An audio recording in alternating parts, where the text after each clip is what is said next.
Tunaanza na ripoti kwamba kiongozi wa chama cha upinzani nchini Tanzania Chadema Tundu Lissu ametaka kesi ya uhaini dhidi yake ifutwe ili kuanzisha mchakato huru wa maridhiano, akisema itakuwa vyema kuanzisha mchakato huo akiwa huru. Kiongozi huyo ametoa msimamo huo wakati alipokutana na mjumbe maalum wa Jumuiya ya Madola, rais wa zamani wa Malawi Lazarus Chakwera, aliyemtembelea katika gereza la Ukonga anakoshikiliwa kwa mwaka sasa. George Njogopa anaeleza zaidi.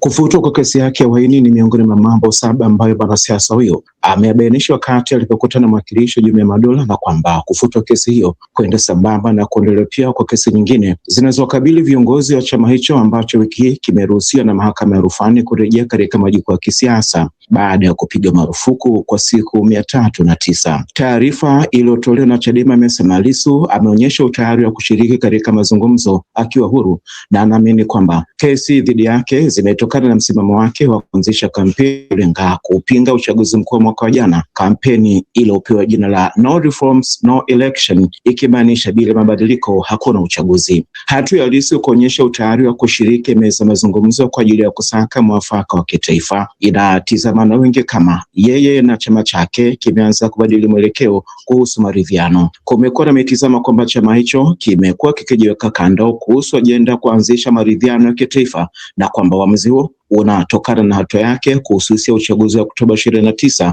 uchaguzi ambao ulimalizika kwa kuzuka sokomoko la ghasia. Hata hivyo, akizungumza siku moja baada ya chama hicho kufunguliwa kufanya siasa, makamu mwenyekiti wake John Heche alikiambia kituo kimoja cha habari kwamba swala kusaka maridhiano ya kitaifa aliwezi kuungwa mkono na Chadema iwapo kiongozi wake mkuu aliyochaguliwa na wanachama ataendelea kushikiliwa gerezani. Mwachieni Lissu, akishakuwa nje, yeye ndio aliyechaguliwa na mkutano mkuu kuwa kiongozi wa hiki chama. Yeye ndiye atatuongoza kwenye jambo lolote lingine tutakalolifanya. Bila yeye wafungwa huwa hawaruhusiwi kufanya majadiliano. Hatua ya Lissu kuonyesha nia ya kuwa tayari kushiriki meza ya mazungumzo imekaribishwa na wengi, ikiwa chama wa chama chake. Odero Chazo Odero aliyewania wenyekiti wa taifa wa chama hicho katika uchaguzi uliopita anasema masharti aliyotoa Lissu yanatekelezeka. Kwangu mimi nimepokea kwa furaha na kwa faraja kubwa kwa kukubali na kuwa tayari kufanya mazungumzo ambayo yana lengo la kuponya na kujenga taifa letu, na masharti ambayo Bwana Tundu Lissu ameyatoa ni masharti ambayo yanatekelezeka. Lissu wakati alipokutana na mjumbe huyu wa Jumuiya ya Madola alitaja maeneo mengine anaona yanapaswa kuzingatiwa, ikiwemo pia kufanyika uchunguzi wa matukio ya Oktoba 29, uchunguzi utakaofanywa na Jumuiya ya Maendeleo Kusini mwa Afrika SADC pamoja na jumuiya nyingine za kimataifa. Chakwera ambaye ni rais wa zamani wa Malawi amehitimisha ziara yake nchini Aprili 16 akikutana na makundi mbalimbali ikiwemo vyama vya siasa, viongozi wa kiserikali pamoja na Rais Samia Suluhu Hassan katika juhudi za kusaka njia maridhiano kutokana na yale yaliyoshuhudiwa wakati wa uchaguzi mkuu wa Oktoba 29. Kutoka Dar es Salaam ni George Njogopa wa DW. Shukran sana George Njogopa kwa ripoti hiyo.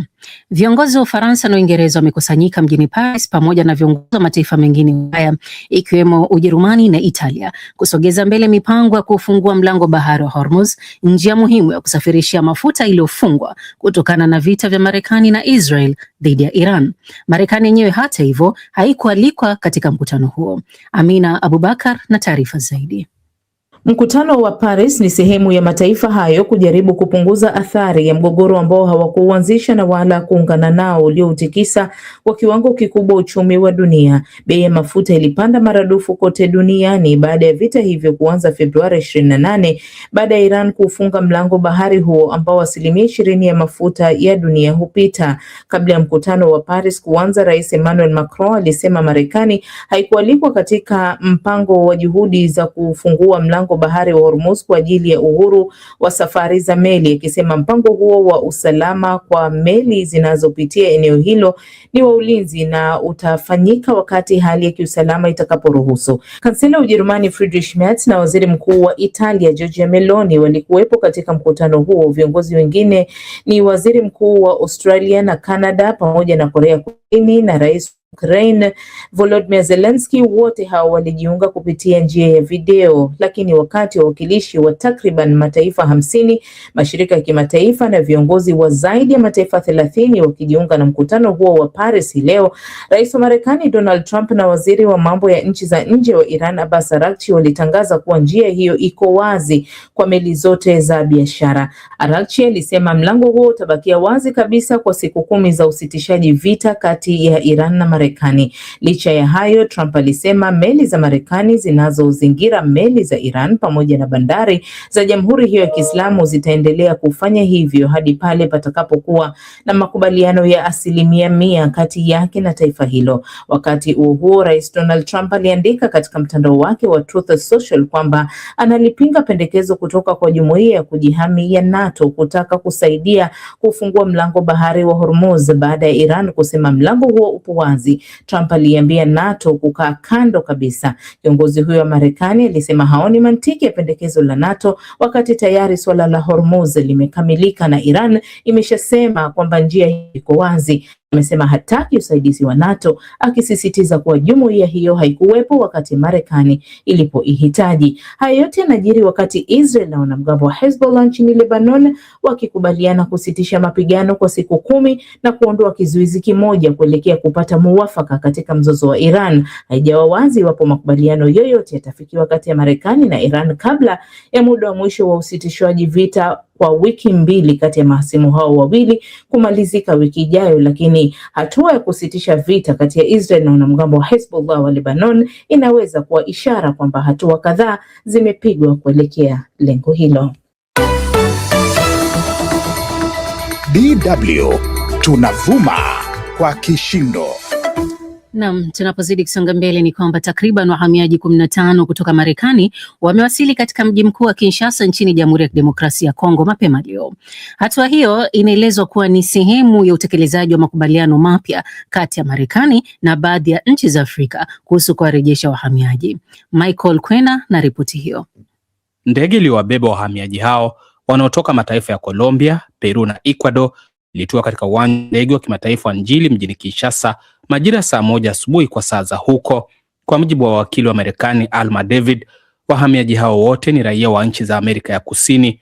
Serikali ya Kongo imekubali kuwahifadhi kwa kipindi kifupi wakati wakishughulikiwa kwa hatua zinazofuata. Afisa mmoja wa wakala wa uhamiaji wa Kongo alithibitisha kuwasili kwa watu hao, lakini hakutoa maelezo zaidi kuhusu hali au muda watakaokaa nchini humo. Wakili huyo alieleza kuwa wahamiaji wote waliorejeshwa walikuwa tayari wamepewa ulinzi wa kisheria na majaji wa Marekani uliowazuia kurejeshwa katika nchi zao za asili. Kwa sasa 15 hao wamehifadhiwa katika hoteli moja mjini Kinshasa wakisubiri maelekezo zaidi. Shirika la kimataifa la uhamiaji IOM linatarajiwa kushiriki katika mchakato huo, hususan katika kutoa kile kinachoelezwa kama mpango wa wahamiaji hao kurejea kwao kwa hiari. Wakili huyo ameliambia shirika la habari la Associated Press kwamba kuna wasiwasi mkubwa kuhusu msisitizo na uwekwa wa wao kurejea kwao kwa hiari, ili hali wahamiaji hao walitumia miezi kadhaa wakiwa katika vizuizi vya uhamiaji nchini Marekani wakipambana kisheria ili kuepuka kurejeshwa katika nchi zao. Mapema mwezi huu, Wizara ya Mawasiliano ya Kongo katika taarifa yake ilithibitisha kuwa hiyo